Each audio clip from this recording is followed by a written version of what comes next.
Well, hello and welcome to our devotion time. We continue our story with Abram. And so Abram has finally dealt with his codependent relationship with Lot, or God has dealt with that for him. And the Lord has reaffirmed his covenant to give Abram in two very interesting ways. The first, he gives the physical land then occupied by Canaan, and then offers offspring too numerous to count. The Lord then kind of signs off his third God encounter with Abram's by giving this practical instructions, and you'll find this in Genesis 13:17. Arise, walk through the length and breadth of the land, for I am giving it to you. Arise and walk. We might ask, what is that all about? Why did the Lord give Abram this particular instruction at this particular time? Well, perhaps it was at least in part to get Abram out of the way while the Lord arranged a little history or destiny for Abram. You see, if God was going to give Abram and his descendants the land of Canaan as he promised, some tremendous changes of historical consequences would have to take place in that region of land. Remember, the land of Canaan itself was not exactly for sale during Abram's time. It was occupied by the descendants of Ham, one of Noah's sons, if you remember, through his son Canaan. And the descendants of Ham had no intention whatever of relinquishing their squatters' rights on the land to Abram and to his descendants, everyone else. In order for Abram to acquire this land, the Lord had promised him the balance of political, economic, military power was going to have to dramatically change. There was going to have to be some shaking of the economic and political system in that place. And Abram needed to make himself scarce while the Lord put this in motion. This great rearranging of all things political, economic, military, spiritual, which was going to require a redistribution of power over Israel and really the rest of the world. So God chose this critical period in time to tell Abram to arise and walk. Abram was not called to be a conqueror. He was not called to lead a rebellion. He was not even called to be a reformer. He was called simply to arise and walk. Just as Abram had done as instructed back in Haran, if you remember, when the Lord told him to go get out to yourself. He didn't exactly list all of it, but he did rise then and leave his family for the most part. Even so, he was faithful to the instructions which God had told him. And now, in the same way, arise and walk. And so he takes up his bed of woundedness and of offenses, of barrenness and homelessness, and he walked. That's what he did. And he walked some more. And he walked for days, then days of walking turned into weeks.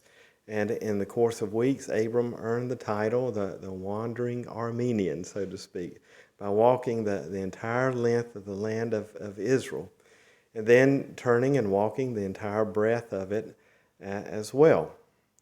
I could see Abram walking across a hot, dry, rocky, barren hillside as well as lush and green pastures. I see him walking alongside desert wadis, pools of still water, rushing water. I see him laboring up steep pathways, going from Moriah to the Olivet to Carmel to Mount Hermon. I see him walking carefully down winding trails through some dark valleys surrounded by shadows, maybe even, as the psalm says, shadow of the valley of death. I see him walking through places like Achor and the Kidron, and then, of course, what would later be called Israel. We're not told in Scripture how long it took, but it had to have taken a while. When he finished walking, he had seen every part of the land the Lord was promising to give him, and giving to his descendants as well, that currently were not in existence. He had no children. And after seeing it all, seeing all of this amazing land, our question might be, after looking at everything, where did he decide to settle? Well, scriptures tell us. Then Abram removed his tent and came and dwelt in the plain of Mamre, which is in Hebron, and built there an altar unto the Holy One. This is Genesis 13:18. It's interesting, Abram did not choose to settle in the city of Melchizedek, which we'll run into shortly, which we know as Melchizedek is the king of Jerusalem. He also didn't choose to put down stakes in the rich and fertile valleys of the area, what later would be called Galilee. He didn't choose to make a home for his wife Sarah on the pristine coast of the Mediterraneans, like in Tel Aviv now. He didn't choose to dwell on the soaring heights of Mount Hermon or Mount Carmel, overlooking the sea near Tiberias. What he chose instead was a remote outpost at the northern edge of the desert. He chose a place called Chevron, and most English translations spells it with an H, Hebron.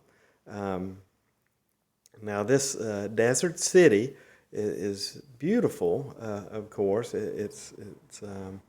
But in comparison to other locations that we just talked about here, well, it just seems kind of strange. Why didn't he choose these other places?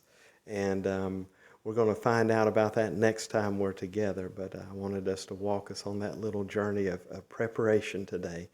And maybe we could use Abram's preparation to guide our prayers and ask God, what are you preparing me for as I enter into the promises that you have for myself and my family.